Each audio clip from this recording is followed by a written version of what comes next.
you know what I've been thinking about? Things could be so much different if we did not let society keep us on the hush about money. In this video, I want to talk about why not talking about money and why money being taboo has not only kept us poor, but it also has us less informed, less willing to take chances, and it helps to create that widening wealth gap that we keep on seeing year after year. So let's get into the causes of that and what I think being more educated and more vocal about money could actually do for society. So make sure you keep it locked for all that and more. It's Crystal with the Cash Compass. All right, welcome back. I am here to teach you all the things that you should have learned in school about money, but for whatever reason, they forgot to mention it. Please be sure to subscribe because we talk about everything from personal finance to investing to the economy.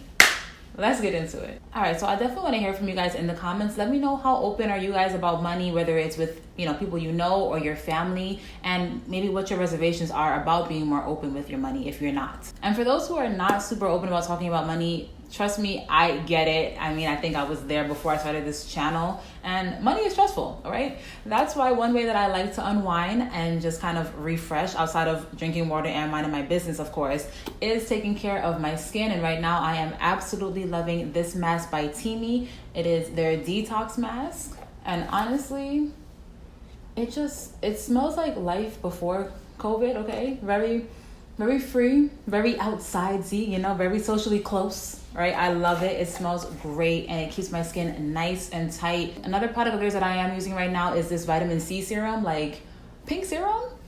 Come on now. Who doesn't love vitamins, especially pink ones? I mean, let's get with it. It's definitely been a great way for me to unwind, relax, and take care of my skin. And I want to pass those blessings on to you guys. So I do have 2 coupon codes, all right? Because this wouldn't be a money channel if I didn't give you guys some discounts.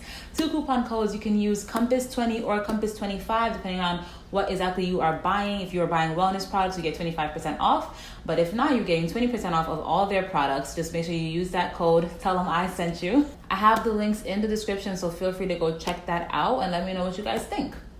All right. Let's talk about keeping up with the Joneses. One of the first reasons why I think it's really hard to be open and candid about money is because we have this kind of society, especially in America. If you guys are outside of the country, maybe you don't have this experience. So if you are, definitely write in the comments and let me know your experiences in your country. But absolutely in America, we are balling out, okay? Whether we have the money to or not, people are out here catching flights, not Corona. Catching flights, not feelings. Designer bags, new phones every single year. I was guilty of that, okay? If you're not getting that new phone every year, if you're not going on a trip, if you're not getting a new car, you're the broke bitch in the group. And who wants to be that? And everybody has that fear of missing out, so we might put these financial goals on the back burner, which is a huge disservice to us all, but it's kind of hard to fight temptation. That is something that I still personally struggle with, you guys. Just because I talk about money all the time doesn't mean I don't have temptations, right? Another thing that I struggle with is because of my lifestyle. It's a little bit hard, because I am an accountant, I am a CPA, and people at my jobs, I mean, they have very, very, very nice cars, and I roll up with my little hoopty,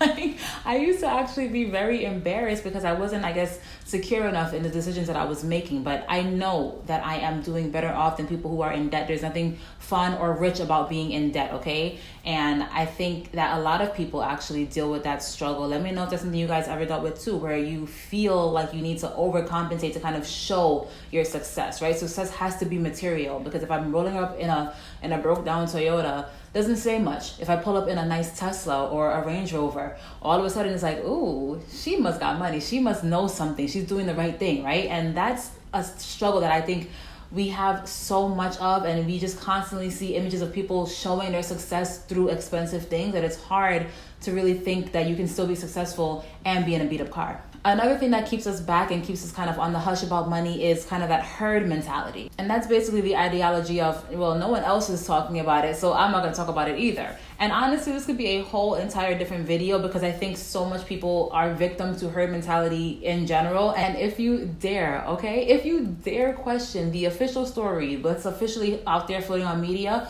all of a sudden you are a conspiracy theorist, you're a nut, but honestly, in actuality, you're just a free thinker, you're an independent thinker, but that doesn't sound good, okay? They want to think that you're crazy. So it's kind of like, going against the grain is definitely scary, okay? Do I really want to sit there and tell people about my financial struggles when everybody else is not really talking about it? No, you don't really feel comfortable. You don't really feel safe. That's why they say representation matters, because it's like if you see somebody doing something and you feel the same way, I don't care who you are going to feel even more comfortable in your decisions if you see somebody else also doing it. If you see somebody else also talking about it, it might make you also more open up, right? More open to actually discussing things. But because we have all kind of fallen victim to thinking that it's inappropriate or thinking that it's too personal, we don't give each other any information that might be extremely crucial and actually helpful to us. We have been programmed with so many things, which again, that's a whole different topic, but I want to ask you guys something. How many positive money sayings do we have, right?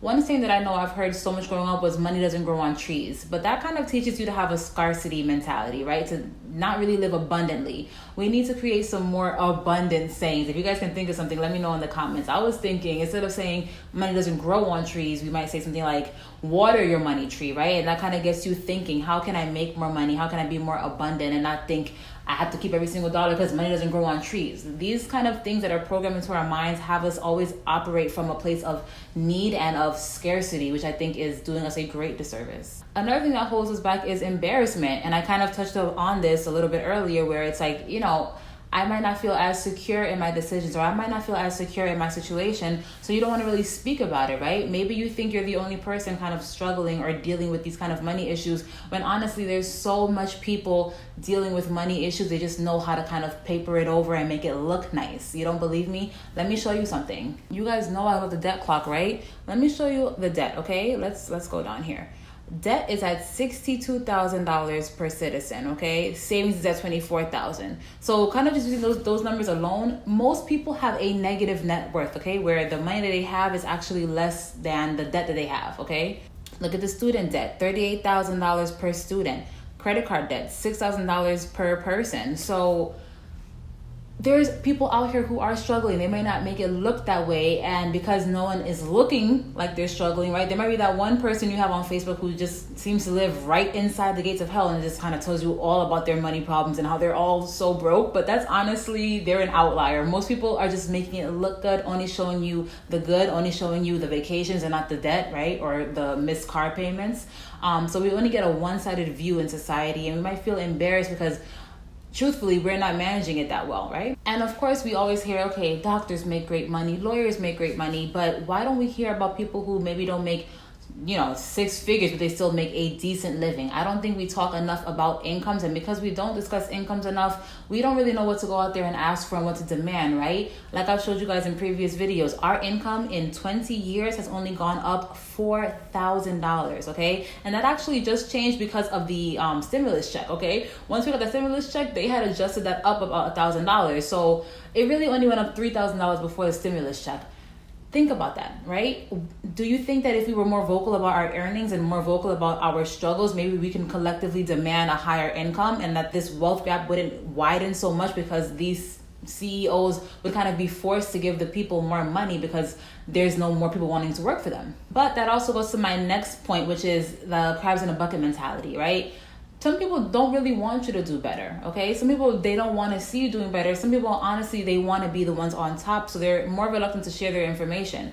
Thankfully, we live in a society now where a lot of people are giving free game on the internet, but I feel like maybe 10 to 20 years ago, you just had to be in the right circles, right? You had to know the right people. It was hard to get this kind of information so widely and readily available for pretty much nothing. Of course, you can pay for courses to get more in-depth information, but you can get a hell of a lot of information just by spending a lot of time kind of combing through the different websites that we have, and of course, YouTube, Google, really combing through all of your resources. New books you can get at the library for free. I mean, we have so many options now, but there are still people who don't really want to see you doing better, so they don't want to give you those tips and tricks to how to actually build your wealth. So what do I think would happen if people actually were more open about money? If people were more open about money, and if society in general was much more interested in investments and growing, well, there would be so much more information and so much more, maybe even YouTube channels focused around economics and finance, okay?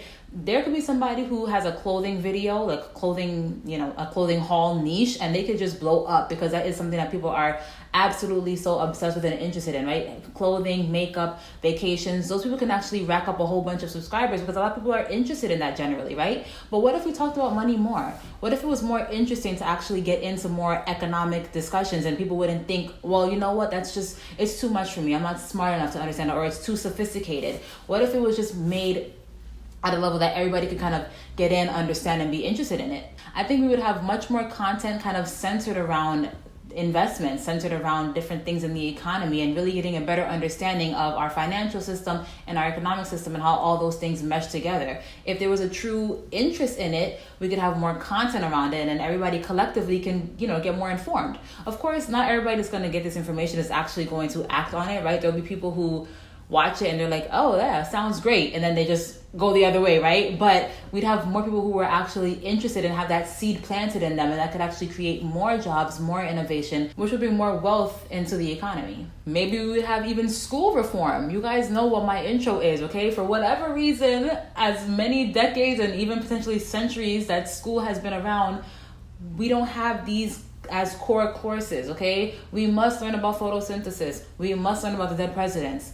But things that we actually need, crucially right now, they're not in there, okay? I know them PTA moms would be pissed off, okay? They would be out there raising hell, and that's what we actually need. If we see that it's much more attainable, if we see that it's not as sophisticated as people make it seem, maybe we could actually have some real reform in school and actually teach people the right thing and how to demand more out of their life and how to demand a higher salary out of what their skills are. Quick story time. There was this girl at my job who actually, when I was in college, she owned a piece of real estate and she rented out her home. Mind you, she was in her early 20s. I mean, I would say like maybe 21 or 20 years old.